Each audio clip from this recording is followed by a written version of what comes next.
Occasion ఏదైనా location ఎక్కడైనా తెలుగువారి వేడుక అంటే ఆలివ్ మిఠాయి ఉండాల్సిందే. మిఠాయి అంటే ఆలివ్.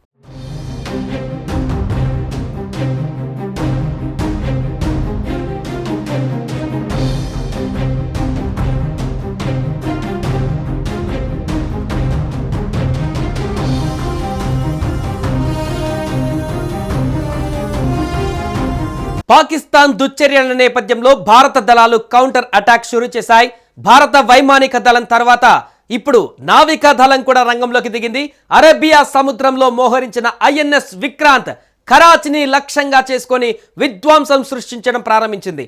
నావికా దళ దాడి కారణంగా కరాచీ ఓడరేవుతో సహా నగరంలో భారీ అగ్ని ప్రమాదం సంభవించింది.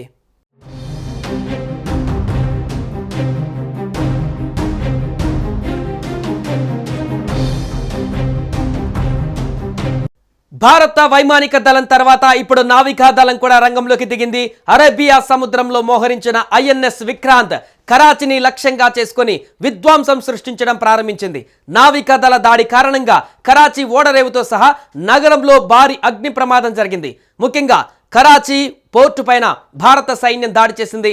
అక్కడ 7 భారీ పేలుళ్లు జరిగినట్లుగా సమాచారం అందుతుంది. ఐఎన్ఎస్ విక్రాంత్ దాడిలో 10 కార్గో నౌకలు ధ్వంసమయ్యాయి. భారత ఆర్మీ ఐఎన్ఎస్ విక్రాంత్ నుంచి మిసైల్, డ్రోన్లు ప్రయోగించారు.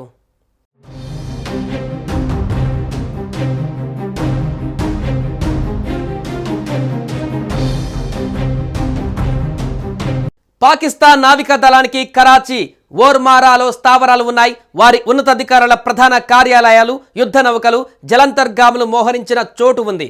ఇదే ఈ 2 నావికా స్థావరాలను నాశనం చేయడం ద్వారా ఐఎన్ఎస్ విక్రాంత్ పాకిస్తాన్ నావికా దళాన్ని చాలా వరకు కుంగదీయడంలో విజయం సాధించింది.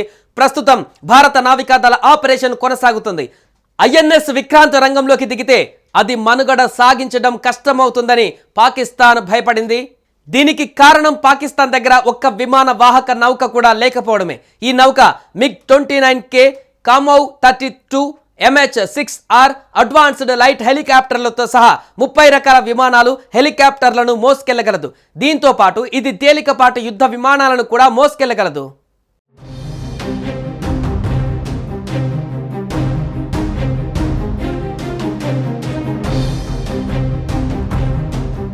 పాకిస్తాన్ నావికా దళానికి కరాచీ, ఓర్మారాలో స్థావరాలు ఉన్నాయి. వారి ఉన్నతాధికారుల ప్రధాన కార్యాలయాలు, యుద్ధ నౌకలు, జలంతర్గాములు మోహరించిన చోటు ఇదే.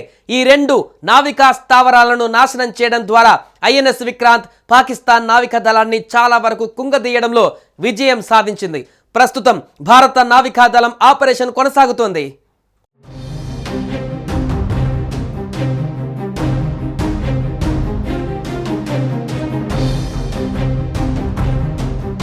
మరోవైపు భారత దాడులతో బెంబేలెత్తిపోయిన పాకిస్తాన్ దొందుడుకు చర్యలకు దిగింది. ఈ క్రమంలోనే జమ్మూ కాశ్మీర్లో అంతర్జాతీయ సరిహద్దు వెంబడి సైనిక స్థావరాలే లక్ష్యంగా పాక్ దాడులు జరిపినట్లుగా భారత సైన్యం అధికారికంగా వెల్లడించింది.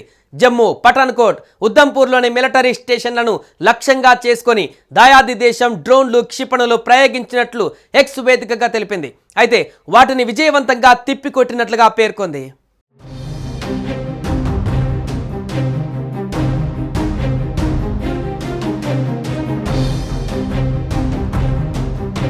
సుమన్ టీవీలో మీ పర్సనల్ అండ్ బిజినెస్ ప్రమోషన్స్ కోసం కింది నెంబర్కి కాంటాక్ట్ చేయండి.